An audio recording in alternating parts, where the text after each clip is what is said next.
Hello दोस्तों, हमारे channel competitors club में आपका एक बार फिर से स्वागत है। छत्तीसगढ़ सामान्य अध्ययन के तहत हम पढ़ रहे थे छत्तीसगढ़ के इतिहास के बारे में, जिसमें हम छत्तीसगढ़ के प्राचीन कालीन इतिहास के पश्चात मध्यकालीन इतिहास समाप्त कर चुके हैं। पिछले वीडियो में हमने काकतीय वंश के बारे में पढ़ा। अगला जो वीडियो प्रारंभ होगा वो छत्तीसगढ़ का आधुनिक इतिहास प्रारंभ होगा। वहाँ से मराठों का जब छत्तीसगढ़ पर इन्वेजन हुआ, उनका जब आक्रमण हुआ और फिर धीरे से छत्तीसगढ़ जब मराठों के अधीन चली गई, वो इतिहास हम अगले वीडियो में पढ़ेंगे। उससे पहले हम ये देख लेते हैं कि इस दौरान जब मराठे और अंग्रेज़ों का हस्तक्षेप हुआ छत्तीसगढ़ के बस्तर वाले भूभाग में, तब बहुत सी क्रांतियाँ हुई थी। जो क्रांतियाँ जो रिवॉल्ट जो हैं आदिवासियों के द्वारा की गई थी, जिन्हें हम छत्तीसगढ़ के आदिवासी विद्रोह या फिर छत्तीसगढ़ के जनजातीय विद्रोहों के नाम से जानते हैं। चलिए प्रारंभ करते हैं। सबसे पहला जो जनजाति या फिर आदिवासी विद्रोह है छत्तीसगढ़ का, वो कहलाता है हल्बा विद्रोह।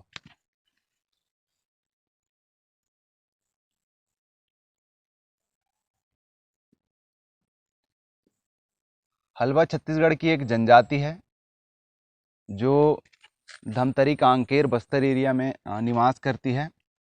वर्तमान परिदृश्य में बहुत सांस्कृतिक रूप से विकसित और शैक्षणिक और आर्थिक रूप से भी विकसित जनजाति है। तो हल्बा विद्रोह हुआ था 1774 से 1777 के मध्य में। कई जगह ये डेट जो है 1779 भी लिखा होता है। इसके जो नायक थे, नायक या फिर प्रणेता जो हम कहेंगे, वो थे अजमेर सिंह। अजमेर सिंह का नाम सुना हुआ है, पिछली क्लास में हमने पढ़ा था। अजमेर सिंह जो है वो दलपत देव के पुत्र थे।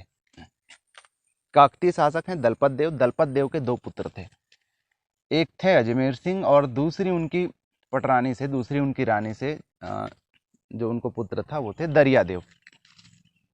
तो अजमेर सिंह वर्सेस दरियादेव के बीच जो है उत्तराधिकार का युद्ध हुआ। ये हम पढ़ चुके हैं, उत्तराधिकार का युद्ध। इसमें अजमेर सिंह जो है विजयी हुए।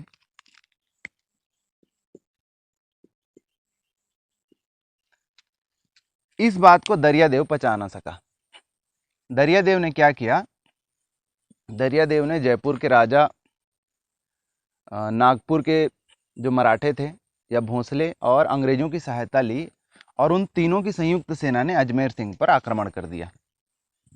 जाहिर सी बात है, अजमेर सिंह इन तीनों सेनाओं का जो है एक साथ सामना नहीं कर सकता था। वो पराजित हुआ और उसको राजधानी छोड़ने को मजबूर होना पड़ा। जगदलपुर से वो भागकर डोंगर क्षेत्र में उसने शरण ली। अब देखिए, अजमेर सिंह चढ़ा गया डोंगर क्षेत्र।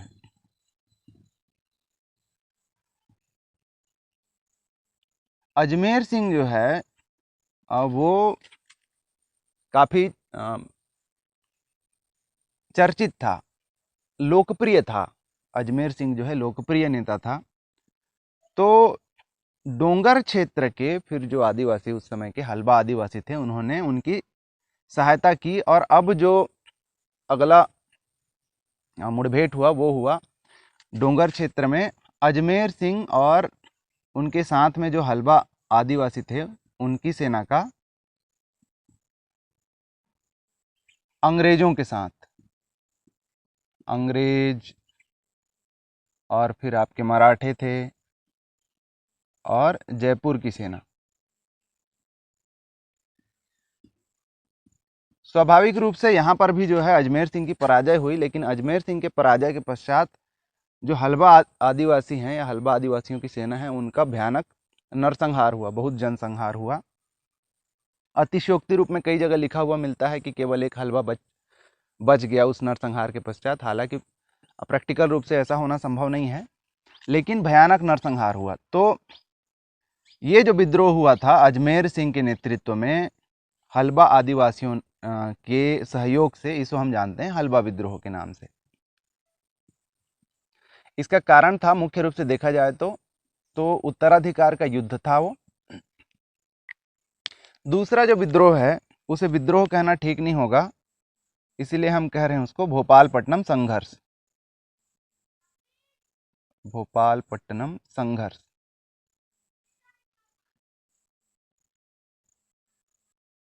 सत्रह सौ पंचानवे की ये घटना है। 1795 अगर आपको याद हो, यही वो साल है जब कैप्टन ब्लंट ने जो है,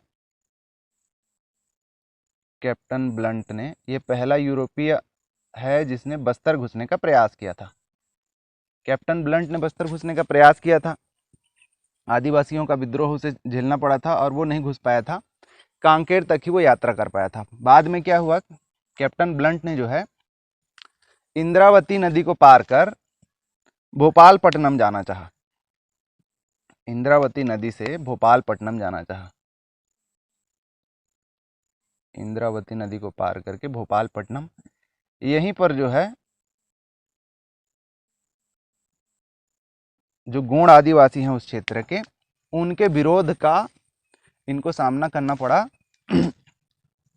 तो इसी को हम कह रहे हैं भोपालपट्टनम संघर्ष।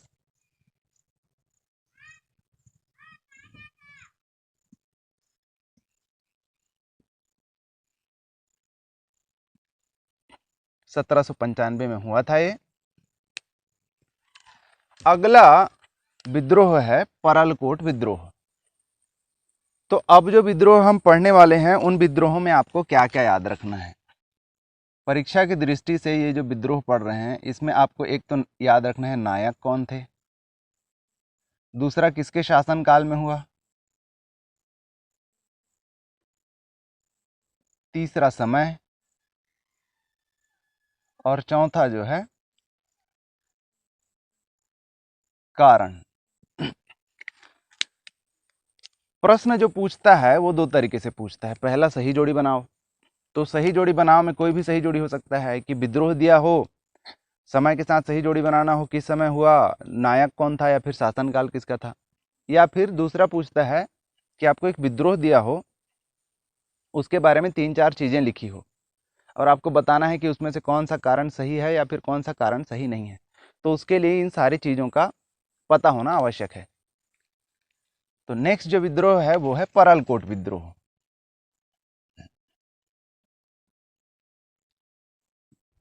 परलकोट जो है एक जमींदारी हुआ करती थी।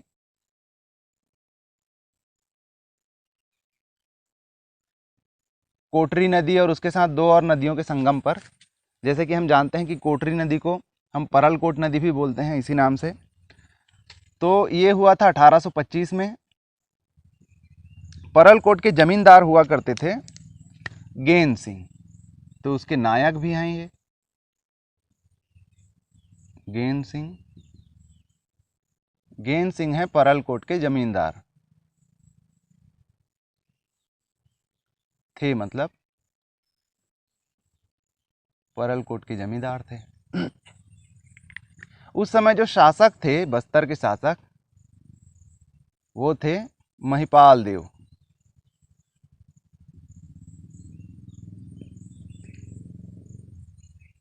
कारण क्या था कि जो अबूझमाड़ क्षेत्र था या फिर गेन सिंह परलकोट का जो जमींदारी क्षेत्र थी, वहाँ पर देखिए 1818 में तृतीय आंग्ल मराठा युद्ध के पश्चात जो है मराठों की हार हो गई थी और मराठा साम्राज्य पर अप्रत्यक्ष शासन हो गया था अंग्रेजों का। 1741 में ही 1741 में ही रतनपुर जो क्षेत्र है वो मराठों के अधीन आ गया था। और 1778 में हम जान रहे हैं कोटपाल की संधि के पश्चात बस्तर भी जो है वो छत्तीसगढ़ के अंतर्गत आ गया था। समझिए, तो बस्तर छत्तीसगढ़ के अंतर्गत है, छत्तीसगढ़ था मराठों के अधीन। अब मराठे चले गए अंग्रेजों के अधीन। इसका मतलब अब बस्तर भी जो है अप्रत्यक्ष रूप से मराठे और अंग्रेजों दोनों के अधीन आ चुका है। तो अंग्रेजों और मराठों का जो है, एक तो जो है क्रियाकलाप, उनका हस्तक्षेप इस क्षेत्र में बढ़ रहा है, दूसरा उनकी जो नीतियां हैं वो शोषणपूर्ण है। तो उससे परेशान होना ही होना है। तो कारण था इसका, विद्रोह का कारण था अबूझमाड़ क्षेत्र में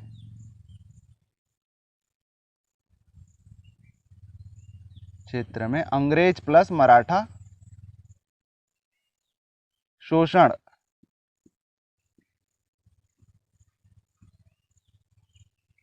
इसके खिलाफ जो है विद्रोह किया गया। प्रतीक के रूप में विद्रोह को फैलाने, उसके प्रचार प्रसार के लिए प्रतीक के रूप में धावड़ा वृक्ष की टहनी प्रयोग में लाई गई थी। महत्वपूर्ण है, धावड़ा वृक्ष की टहनी। ऐसा निर्देश था कि एक संदेश एक जगह से दूसरे जगह इतनी तेजी से फैल जाना चाहिए कि धावड़ा वृक्ष की जो टहनी है वो मुरझाने ना पाए, सूखने ना पाए। इसका जो है दमन कर दिया गया कैप्टन पेवे द्वारा। दमन कर दिया गया, इसका मतलब जो है विद्रोह हुआ असफल, और इसका परिणाम ये हुआ कि परिणाम स्वरूप जो है गेंद सिंह को, एक तो जो है दमन सफल हो गया यानी कि विद्रोह हुआ असफल, और परिणाम स्वरूप 20 जनवरी 1825 को गेंद सिंह को फांसी दे दी गई।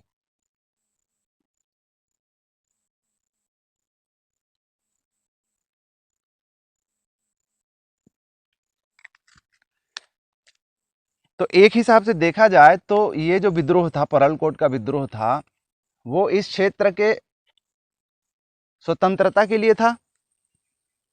अबूझमाड़ या फिर जो उनका जो जमींदारी क्षेत्र है या बस्तर का जो प्रभावित क्षेत्र है, उनकी स्वतंत्रता के लिए था। इसलिए कुछ इतिहासकार जो है गेंद सिंह को छत्तीसगढ़ की स्वतंत्रता या स्वतंत्रता संग्राम का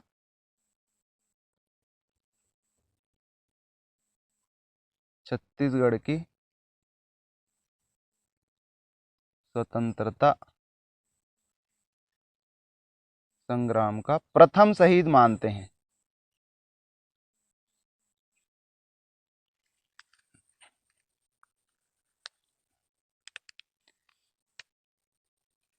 तो परलकोट विद्रोह जो है असफल हुआ, गेंद सिंह को फांसी हुई।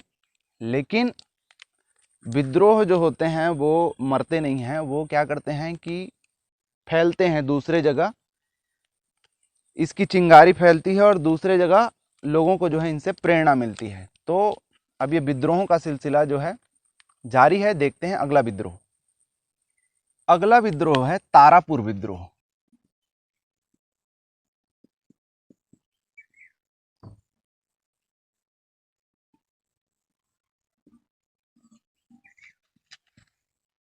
तारापुर एक परगना हुआ करता था जिसके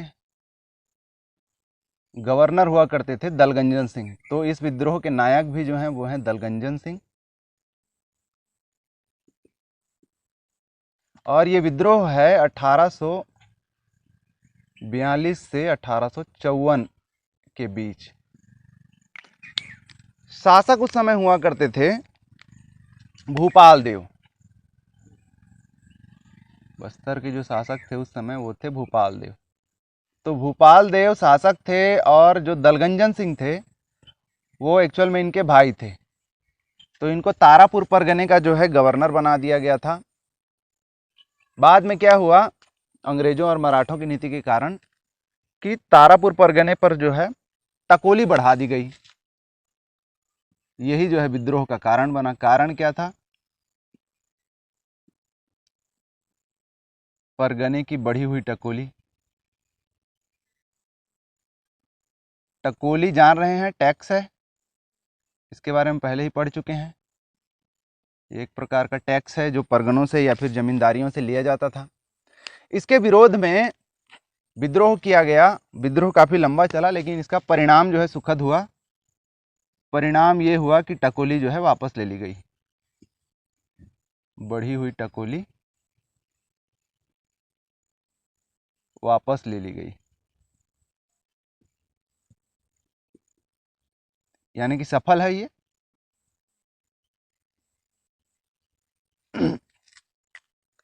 अगला देख रहे हैं मेरिया विद्रोह।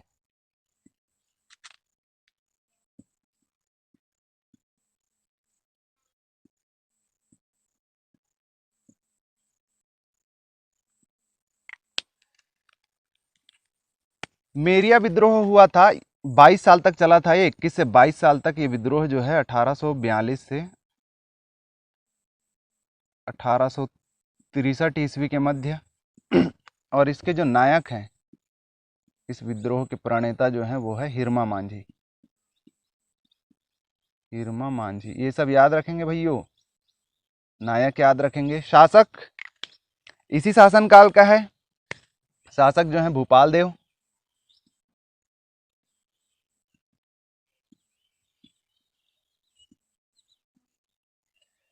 कारण,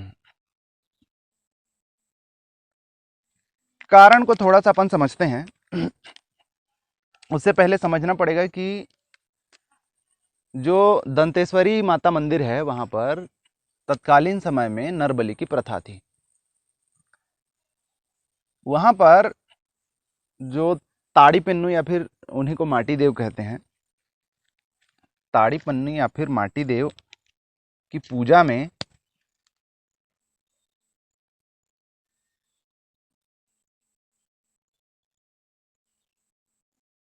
माटी देव की पूजा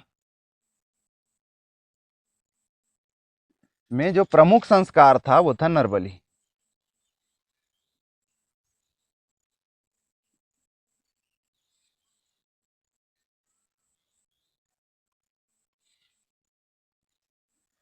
तो नरबलि दिया जाता था। अंग्रेजों को जब इसकी भनक लगी तो चूंकि उस समय अंग्रेजों का अप्रत्यक्ष शासन था, तो उन्होंने मराठों के द्वारा इसको बंद करने के लिए कहा। भोंसले शासक जो थे उन्होंने क्या किया कि 22 साल तक इस पूरी अवधि में अपनी एक टुकड़ी, एक सुरक्षा टुकड़ी मंदिर के बाहर तैनात कर दी।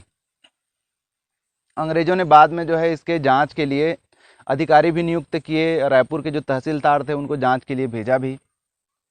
जांच अधिकारी जो थे, अच्छा उनका नाम उल्लेख करना जरूरी है, मैकफर्सन, इसके जो जांच अधिकारी थे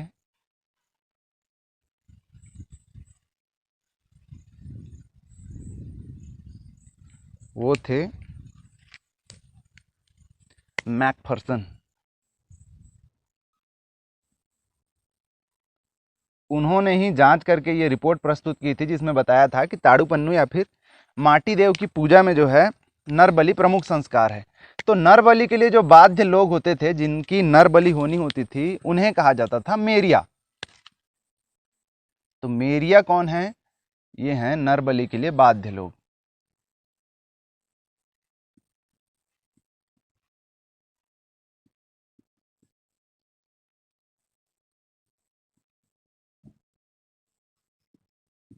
तो अंग्रेजों ने जब इसे बंद करने की कोशिश की तो लोगों ने जो है, वहाँ के लोगों ने, वहाँ की जो जनता है उसने इसे अपने संस्कृति में हस्तक्षेप समझा। तो कारण हम समझ लिए। तो कारण जो है इसका कि उनके अनुसार यह है सांस्कृतिक हस्तक्षेप।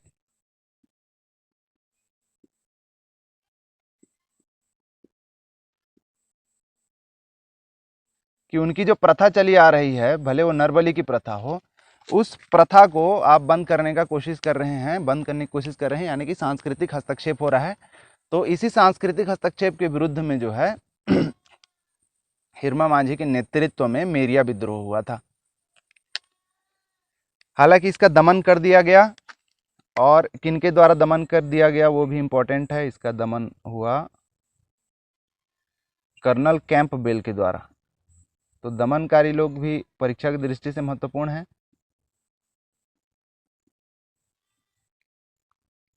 कर्नल कैंपबेल के द्वारा इसका जो है दमन कर दिया गया। हालांकि बाद में जो है नरबलि प्रथा पर रोक लग गई। अगला जो विद्रोह है वो है लिंगागिरी विद्रोह। लिंगागिरी विद्रोह को बस्तर का महान मुक्ति संग्राम भी कहा जाता है।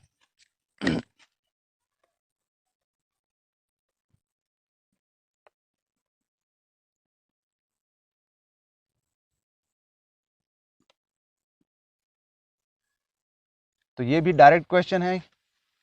लिंगागिरी विद्रोह को कहा जाता है बस्तर का महान मुक्ति संग्राम।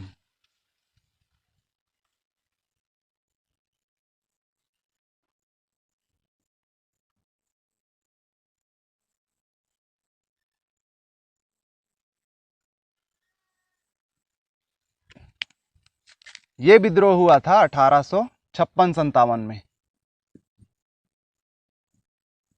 उसी समय देश में जब 1857 की क्रांति की जो बीज पड़ रहे थे, तो बस्तर क्षेत्र में, बस्तर के लिंगागिरी क्षेत्र में हुआ था बस्तर का महान मुक्ति संग्राम, जिसे हम जान रहे हैं लिंगागिरी विद्रोह के नाम से। इसके जो नायक थे वो थे धुर्वाराम माड़िया।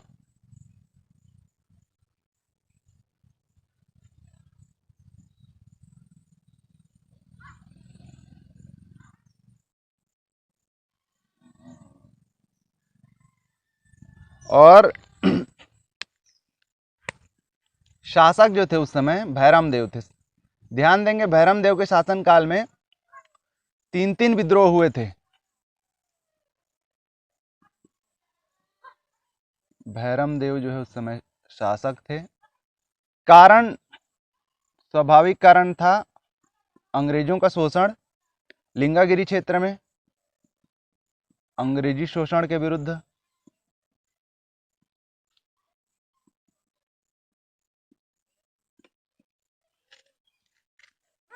परिणाम ये हुआ कि विद्रोह का जो है दमन कर दिया गया, और इसके जो नायक हैं धुर्वाराम माड़िया को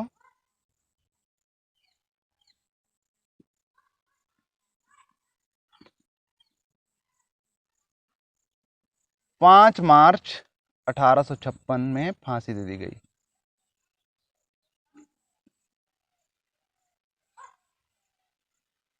तो अगर अंग्रेजी हुकूमत के खिलाफ बगावत को देखें या फिर छत्तीसगढ़ के स्वाधीनता या फिर स्वतंत्रता संग्राम की दृष्टि से बात करें, तो धुर्वाराम माड़िया को जो है छत्तीसगढ़ का सेकंड शहीद माना जा सकता है।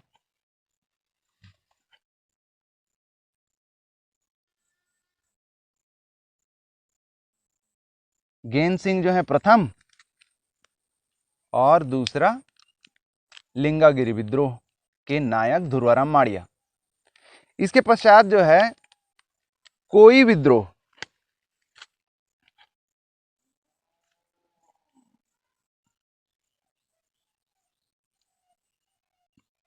कोई विद्रोह, आपने चिपको आंदोलन के बारे में पढ़ा होगा, तो उससे बहुत पहले की बात है, ये 1859 की बात है। पर्यावरण संरक्षण का बहुत अच्छा संदेश जाता है इस विद्रोह के द्वारा। कोई विद्रोह जो है वो संबंधित है वन रक्षा से, ध्यान देंगे।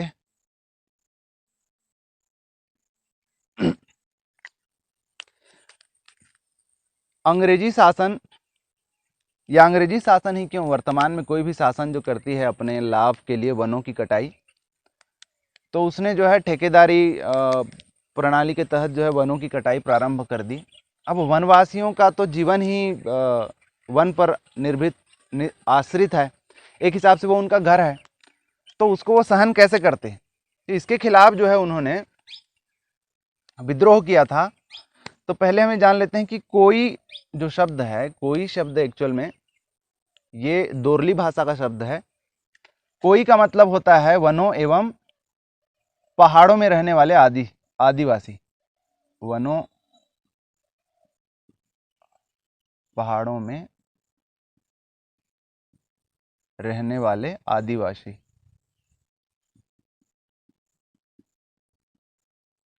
तो ये जो आदिवासी थे, ये एक तो जो है दुर्ला जनजाति,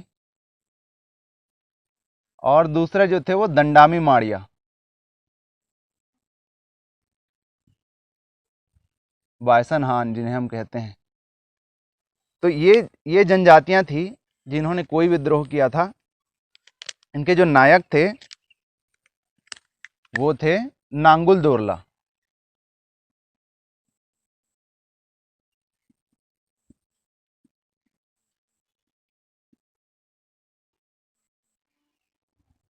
नांगुल दोरला इनके नायक थे। शासक जो थे उस समय बस्तर के, वो थे भैरम देव। और कारण जो था, जैसा मैंने बताया, साल वृक्ष की कटाई के विरुद्ध। बस्तर को साल वनों का द्वीप भी कहा जाता है। और इनका जो नारा था वो बहुत ओजस्वी नारा था, एक साल वृक्ष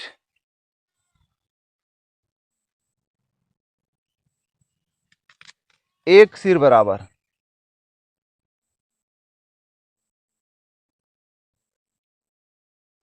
साल वृक्षों से लिपट गए थे कि अगर साल वृक्ष आपको काटना है तो पहले हमारा सिर काटना पड़ेगा। तो चिपको आंदोलन जो हम देखते हैं उससे बहुत पहले, लगभग 1.25 साल पहले जो है इस प्रकार का एक आंदोलन छत्तीसगढ़ के सुदूर अंचल में रहने वाले बस्तर के आदिवासियों द्वारा किया गया था।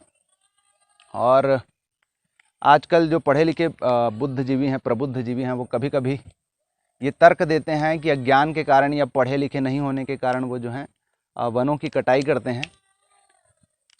तो ये विद्रोह सक्सेस हुआ था, सफल हुआ था और वनों की कटाई जो है रोक दी गई थी। ये सफल हुआ था ये।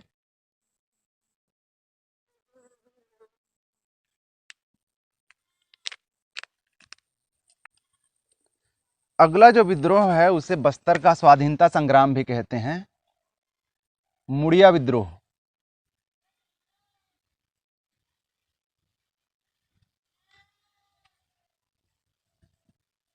मुड़िया विद्रोह, ये विद्रोह हुआ था 1876 में। इसे बस्तर का स्वाधीनता संग्राम भी कहते हैं।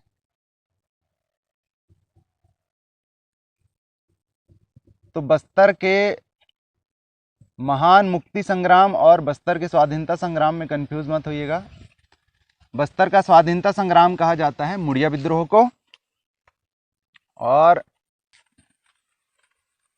बस्तर का महान मुक्ति संग्राम कहा जाता है लिंगागिरी विद्रोह को।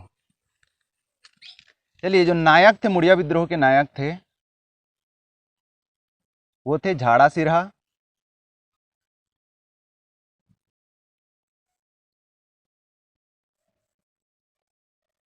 ये जो है एक मुड़िया आदिवासी थे, जैसा नाम से पता चल रहा है।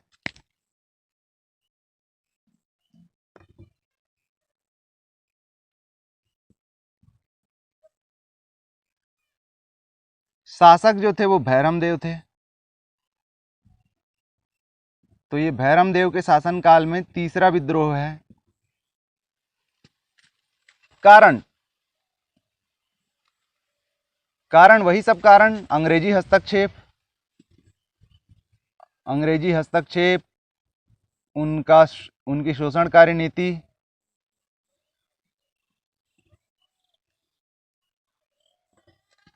जो दीवान उन्होंने नियुक्त कर रखे थे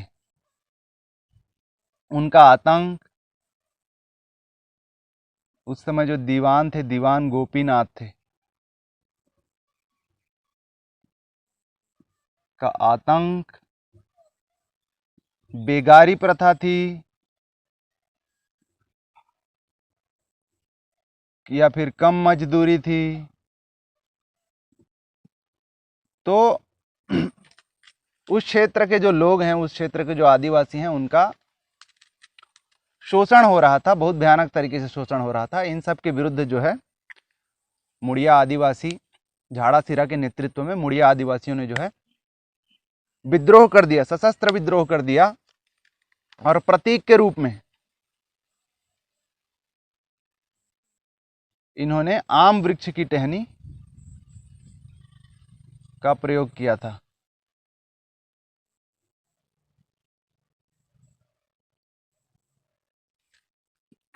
इसका दमन कर दिया गया। स्वाभाविक तौर पर आधुनिक बंदूकों के सामने जो है पारंपरिक अस्त्र शस्त्र से लड़ा नहीं जा सकता। तो इस विद्रोह का भी दमन हुआ जॉर्ज मेके के नेतृत्व में।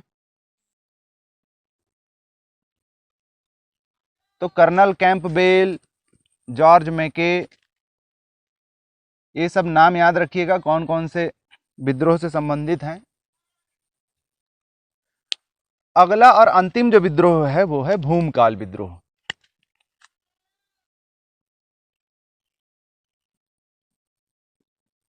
भूमकाल। भूमकाल का अर्थ होता है भूकंप, भूमि का कंपन, भूमि का कंपन या फिर भूमि का उलट पलट।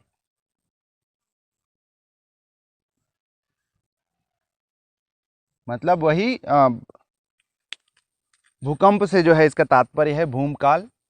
तो ये बताने के लिए कि इतना तेज विद्रोह था, इतना बड़े क्षेत्र में इतना बलशाली विद्रोह था कि जमीन कांप गई, ये बताने के लिए इसको जो है भूमकाल नाम कहा जा रहा है। भूमकाल विद्रोह हुआ था 1910 में। उस समय जो शासक थे, काकतीय शासक थे, रुद्र प्रताप देव थे। रुद्र प्रताप देव, जिनकी शिक्षा दीक्षा जो है राजकुमार कॉलेज रायपुर से हुई थी, और यूरोपियों को युद्ध में सहायता करने के लिए जिनको सेंट ऑफ यरूशलेम की उपाधि दी गई थी, वही रुद्र प्रताप देव। तो ये जो भूमकाल विद्रोह हुआ था वो हुआ था गुंडाधुर के नेतृत्व में। ये नाम आपने सुना होगा अवश्य रूप से। गुंडाधुर के नेतृत्व में हुआ था ये। तो इसके जो नायक हैं वो हैं गुंडाधुर। कारण वही सब कारण है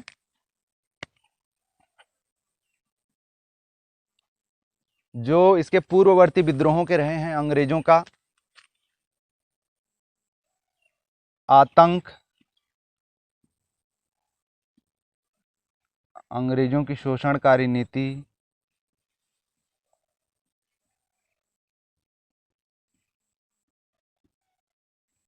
राज परिवार के लोगों की उपेक्षा,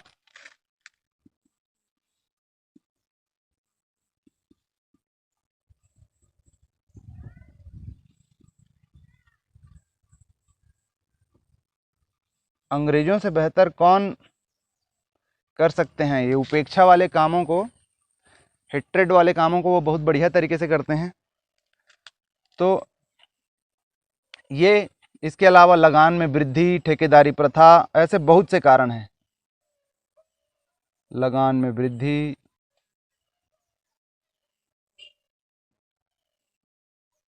ठेकेदारी प्रथा, इसके अलावा धर्मांतरण, ऐसे बहुत से कारण हैं। बेगारी प्रथा, कम मजदूरी, इन सब के कारण जो है ये विद्रोह हुआ था, भूमकाल विद्रोह 1910 का। 1 फरवरी 1910 में चालू हुआ था ये। इसका जो प्रारंभ हुआ था वो हुआ था 1 फरवरी 1910 में। प्रतीक याद रखेंगे, प्रतीक के रूप में इन्होंने प्रयोग किया था आम की टहनी। आम वृक्ष की टहनी जो है, इसका प्रयोग जो है मुड़िया विद्रोह में भी हुआ था और इस विद्रोह में भी हुआ था। प्रतीक आम की टहनी, इसके अलावा लाल मिर्च।